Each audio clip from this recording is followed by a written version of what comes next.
Training aan personeel en meer van dat soort zaken hebben we mogen ontwikkelen.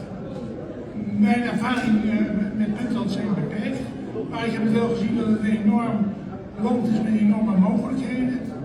Veel visserij, vee en landbouwmogelijkheden. Maar wat ik jammer vind dat er nog erg weinig gebeurt met de verwerking van deze producten. Er kan een enorme slag in geslagen worden. Maar daarvoor is wel samenwerking nodig. Samenwerking is, daar wil ik echt mijn land voor breken, is heel erg belangrijk dat we mensen bij elkaar brengen, dat we deskundigen en ervaren bij elkaar brengen, want alleen dan kunnen we grote stappen vooruit slaan. Dank u wel, ik wens u een fijne dag.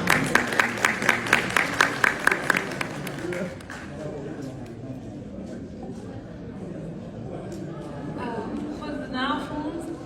Ik begin eigenlijk met Bismillahirrahmanirrahim. ما شاء الله صعب كثير لو كنا نتكلم عربي انا بحكي عربي انا سهير بابكر سليمان من السودان بس انا هولنديه طبعا لكن جذوري من السودان انا ساكنه في هولندا وعندي منظمه اسمها البيت الافريقي انا قبل كده جيت بلجيكا بدعم من احمد عباس. أنا سعيدة إنه اليوم أكون موجودة معاكم وشفت يعني الناس ما شاء الله عليكم. Ik ga even vertalen in Holland.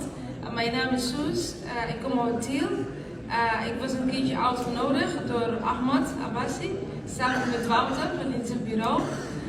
Ik was hier 4 jaar geleden geweest, maar als ik nou zie hoe dat jullie groeien en ontwikkeling in de 4 jaar, nou applaus voor iedereen, applaus.